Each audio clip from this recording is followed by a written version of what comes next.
Hello दोस्तों, मैं राजपूत आपका अपने इस एजुकेशनल चैनल पर स्वागत करता हूं।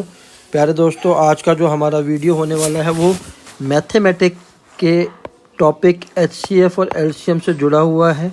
ठीक है, आज हम बहुत ज़्यादा क्वेश्चंस नहीं, 3 क्वेश्चंस को डिस्कस करेंगे जो कि बहुत ज़्यादा इंपॉर्टेंट है। एचसीएफ और एलसीएम से क्वेश्चन बार बार केवीएस के एग्ज़ाम, डीएसएसबी, एसएससी या कहीं ना कहीं आपको देखने के लिए मिलेंगे। जितने भी कम्पिटिटिव एग्ज़ाम होते हैं यहाँ से एक क्वेश्चन आने की संभावना बनी ही रहती है। तो आइए अपना आज का यह वीडियो शुरू करते हैं। सबसे पहला क्वेश्चन है, find the largest 4 digit number which when divided by 4, 7 and 13 leaves a remainder of 3 in each case.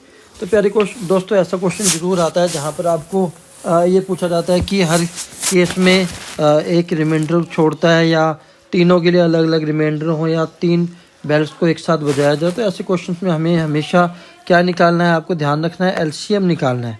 ठीक है, क्या निकालना है? एलसीएम कैलकुलेट करना है। तो इसके अंदर आपको, जब आप क्वेश्चन को एक बार ध्यान से पढ़ेंगे तो इस क्वेश्चन के अंदर 2 बातें बहुत आती हैं। पहला 4 डिजिट, लार्जेस्ट 4 डिजिट नंबर, दूसरा रिमाइंडर। ठीक है, तो रिमाइंडर कब बचता है आपको पता होगा, जब हम किसी डिवाइजर से क्वेश्चन को डिवाइड करते हैं। ठीक है, तो यहाँ पर लास्ट में क्या बचता है? रिमाइंडर। ठीक है, दूसरी चीज़ क्या है कि largest 4 digit number, largest 4 digit number, ये ज़रूरी नहीं 4 और 3 भी हो सकता है, 5 भी हो सकता है। तो लार्जेस्ट 4 डिजिट नंबर जो हमारे पास होता है वो होता है 9999। ठीक है, तो इस क्वेश्चन को एक बार ध्यान से करते हैं। Find the largest 4 digit number which when divided by 4, 7 and 13 leaves a remainder of 3 in each case. तो हमें एक ऐसा बड़ा number 4 digit number, largest 4 digit number find out करना है जिसको हम जब डिवाइड करते हैं 4, 7 या 13 से, तो वो तीनों ही केस में क्या रिमाइंडर छोड़ेगा? 3। तो ऐसे केस में प्यारे दोस्तों आपको क्या करना है, प्यारे स्टूडेंट्स, प्यारे बच्चों, आपको इन तीनों नंबर्स का, यहाँ पर 3 भी हो सकते हैं, 4 भी हो सकते हैं, 5 भी हो सकते हैं, आपको उस हर केस में क्या करना है, जो 3 डिजिट आपको दिए हुए हैं 4, 7 एंड 13, इन तीनों का आपको क्या निकालना है? एलसीएम निकालना है।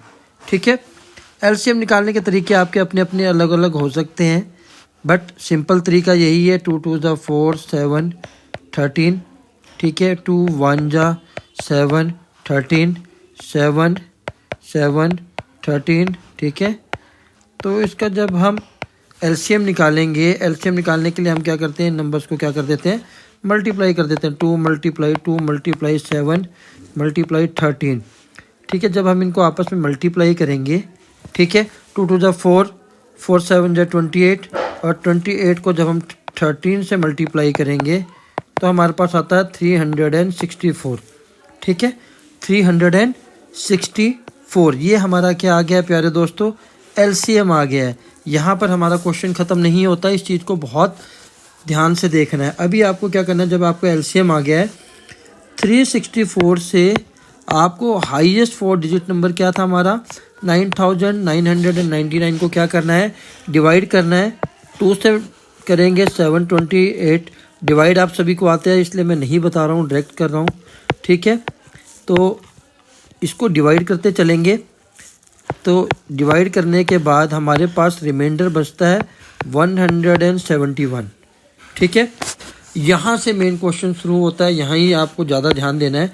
ये जो रिमाइंडर आता है, जब भी आप एलसीएम निकालेंगे, हाईएस्ट 4 डिजिट पूछी है, ठीक है, तो एलसीएम से आपको उसको डिवाइड करना है और जो रिमाइंडर आता है उसको क्या करना है, नेक्स्ट स्टेप बताने जा रहा हूँ।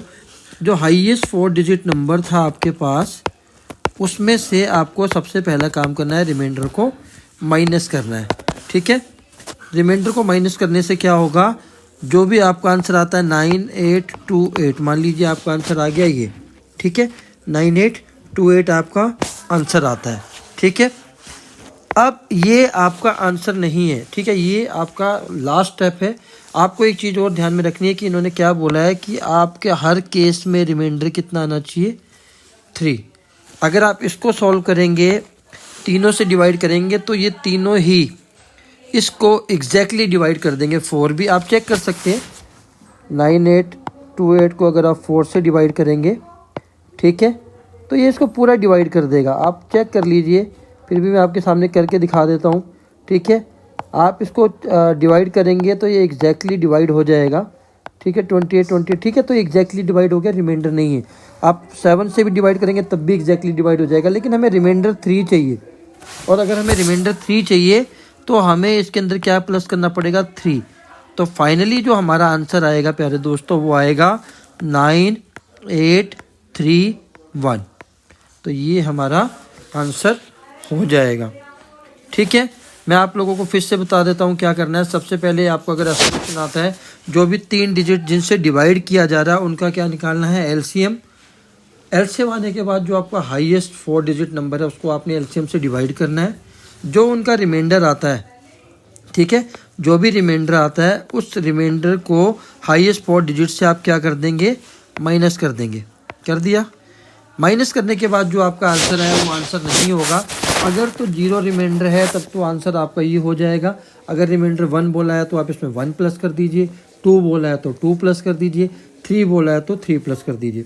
आशा करता हूँ आपको ये समझ में आ गया होगा। चलिए अब बढ़ते हैं नेक्स्ट क्वेश्चन की तरफ।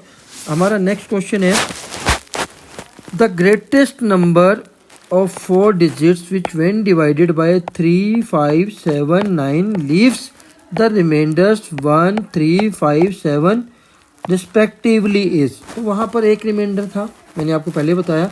अब यहाँ पर हर एक डिजिट का अपना एक रिमाइंडर है। ऐसे भी केस में आपको घबराना नहीं है, आपका तरीका सेम है। ग्रेटेस्ट 4 डिजिट नंबर, ठीक है, क्या है, अगेन 9999, ये आपको ऑलरेडी पता है। आपको क्या करना है, इन डिजिट्स का एलसीएम निकालना है। LCM of 3, 5, 7 and 9। सेम तरीका है, एलसीएम निकाल लीजिए 3, 5, 7, 9। ठीक है, एलसीएम मैं जल्दी से कर देता हूँ क्योंकि आप लोगों को एलसीएम निकालना आता है, तो इसके अंदर मैं टाइम वेस्ट नहीं करूँगा बट स्पीडी काम करूँगा। ठीक है, अब इसको क्या करना है, आपने मल्टीप्लाई कर लेना है। किसको मल्टीप्लाई करना है, 3, 5, 7 को मल्टीप्लाई कर लीजिए। 3, 3, 5, 7, 3 3 जा 9, 9 5 जा 45, 45 7 जा 315। ठीक है, पहला स्टेप हमारा क्लियर हो गया, एलसीएम आ गया हमारे पास। ठीक है, दूसरा स्टेप मैंने आपको पिछले क्वेश्चन में क्या बताया था, जो एलसीएम आएगा उस एलसीएम से आपको बिगेस्ट 4 डिजिट को क्या करना है, फिर डिवाइड करना है। ठीक है, डिवाइड करेंगे। ठीक है, तो डिवाइड करना है आपको 2,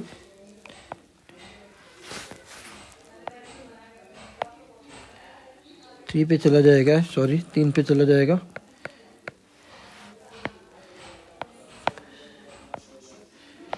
ठीक है, 4, 5, 9। ठीक है, 301 पे जाएगा। ठीक, 4, 3, 2। ठीक है, तो यहाँ पर क्या आ गया आपका 234। ठीक है, अब आपका नेक्स्ट स्टेप मैंने क्या बताया था, ये जो 234 आया है आपको बिगेस्ट 4 डिजिट में से 234 को क्या कर देना है, माइनस कर देना है। कर दीजिए माइनस। माइनस करने के बाद आएगा 9, 7, 6, 5। तो ये फाइनल आंसर अभी भी आपका फाइनल आंसर नहीं है। यहाँ पर एक कंडीशन थी, अगर आप देखेंगे कि ये 3 से एक रिमाइंडर आना चाहिए। ठीक है, 5 से करेंगे तो 3 आना चाहिए, 7 से करेंगे तो 5 आना चाहिए, 9 से करेंगे तो 7 आना चाहिए। तो आपको इस केस में क्या करना है प्यारे दोस्तों, इनका डिफरेंस ले लेना है। अब इन सभी का डिफरेंस कितना आ रहा है, 2। तो कॉमन रिमाइंडर बन जाता है हमारा 2। अब आपको सेम क्वेश्चन की तरह, जैसे लास्ट क्वेश्चन में कॉमन रिमाइंडर था 3, हमने 3 प्लस कर दिया था, यहाँ पर कॉमन रिमाइंडर 2 आता है। आपको 9, 7, 6, 5 में 2 प्लस कर देना है, वही आपका आंसर होगा। ठीक है, सॉरी माइनस कर देना है क्योंकि रिमाइंडर बचना है। ठीक है, माइनस कर दीजिए 9, 7, 6, 3। तो ये आपका करेक्ट आंसर होगा। इस केस में आपको माइनस करना है। ठीक है, पिछले केस में हमने प्लस किया था, इस केस में हमें माइनस करना है। ठीक है, चलिए next question. 4 bells begins to toll together and then each one at intervals of 6, 7s, 8s and 9x। मतलब 4 घंटियों को एक साथ बजाया जाता है जो कि हर 1 घंटी पहली घंटी 6-7 सेकंड के इंटरवल पे बजती है, दूसरी 7 सेकंड के इंटरवल पर, तीसरी 8 सेकंड के इंटरवल पे बजती है और चौथी 9 सेकंड के इंटरवल पर बजती है। आगे क्वेश्चन पूछा गया है the number of times they will toll together in the next 1 hour, कि वो अगले 1 घंटे के अंदर एक साथ कितनी बार बजेंगी। सेम क्वेश्चन है, जब भी अगर ऐसा क्वेश्चन आता है आपको इस केस में भी क्या निकालना है प्यारे बच्चों, आपको एलसीएम कैलकुलेट करना है। किसका? 6, 7। ठीक है, सेम प्रोसीजर है, 6, 7, 8 एंड 9। इसका एलसीएम कैलकुलेट कर लीजिए। ये क्वेश्चन आपकी बहुत हेल्प करने वाले हैं, तो प्लीज़ ध्यान से देखिए, गलती मत करिए इन क्वेश्चंस में।